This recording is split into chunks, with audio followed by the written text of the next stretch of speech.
Up guys, so today we'll be discussing about Bhutan in February, what you should be expecting in terms of weather, road condition, the places that you should be visiting, and overall is it a good time to be going to Bhutan, and finally what you need to be packing for your trip to Bhutan.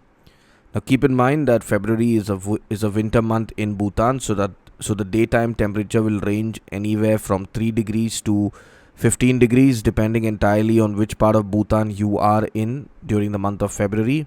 Places like Pobjika and Ha Valley tend to be much colder than Paro and Thimphu. Even Thimphu can get extremely cold in the night. The nighttime temperature will range from anywhere between I would say 5 degrees to minus 3 degrees depending again where you are.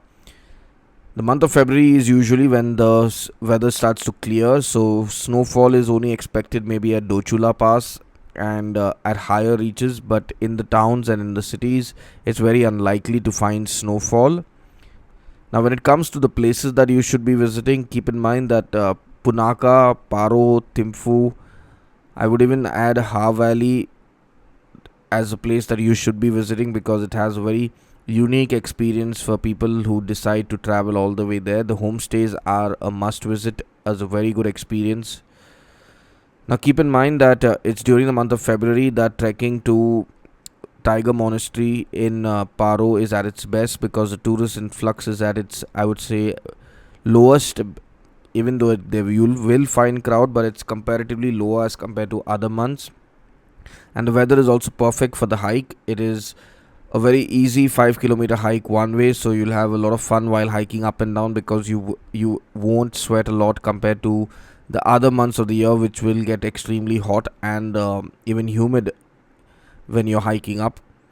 Now keep in mind that when you're traveling in the month of February, you need to be carrying warm clothing, your thermal wear along with your jackets, your head cap, your gloves, and I would even recommend a good pair of UV protected sunglasses. Good cargo pants are advisable along with a good pair of shoes. You need shoes which have a good grip because Bhutan, being a Himalayan region, has a lot of up and down hills that you need to be walking up and down. It's a very well paved out tourist circuit that is made in Bhutan. So wherever you go, the roads are extremely well made. You won't find any kind of potholes. And the best thing about Bhutan is if you take the local SIM, that is Tashi SIM, you will end up having network, good 3G and 4G all over Bhutan, so you don't need to be worrying about network. Indian SIM cards do work in Bhutan, but you'll need to spend a bomb just to activate international roaming. Indian debit cards and credit cards do not work in Bhutan, so when you're traveling to Bhutan, make sure that you've carried enough of cash which you need to convert into Bhutanese currency, which your travel agency can help you with that. Now, keep in mind that Bhutan requires you to follow particular protocols when you're traveling over there. Independent travel isn't allowed. You need to be booking with a travel agency. Since you need to have a guide, you need to have your STF, and you need to have your permit, which is going to cost you, I would say, 30% of your entire trip package. So, going to Bhutan as a solo traveler will end up very costly. So, the best way to get around Bhutan would be to tag along with a few friends or families or join a group, and that's where the cost becomes more affordable. When you're traveling to Bhutan in the month of February, make sure that you're planning a trip for minimum 6 days or more. The longer you travel, the better, because the more places you will get to explore. Now, Bhutan, from India, the best airport and the closest airport is Bagdogra in Siliguri, West Bengal. There is no way that you will be able to afford the cost of the flight to Paro, and it's very unlikely that anyone flies directly to Paro from India because it's kind of complicated to get the ticket. You can cross over the land border from the village or from the town of Funsiling, which is bordering Jaigao in the eastern part of India. From there, you can make your permit and navigate your way around Bhutan.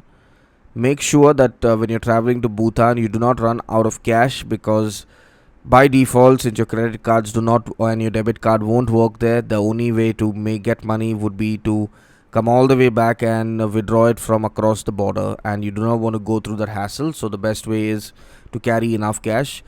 Places like Paro and Thimphu have a thriving nightlife in the form of karaoke's and bars, which have a very good nightlife and a very good vibe, serving your unique Bhutanese food along with international cuisine.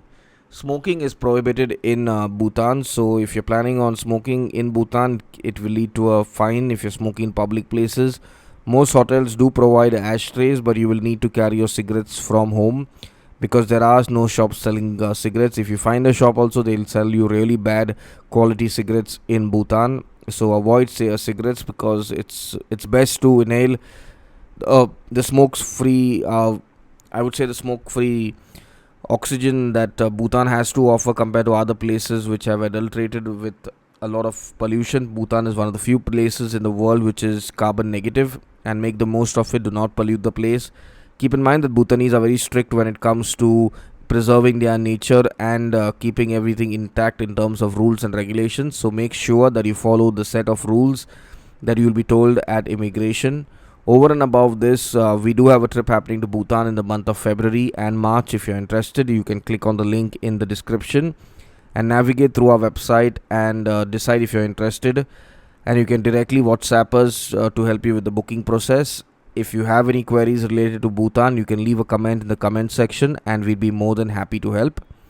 Now remember, the month of February can get a little bit of rain here and there. So if you're someone who wants to be overpacked about the weather and doesn't want to fall prey to getting stuck in the rain, and even if it rains, it'll be a light shower. But if you're someone who doesn't like even a little bit of rain, carry a small 3-fold umbrella, which will come really handy in Bhutan in February.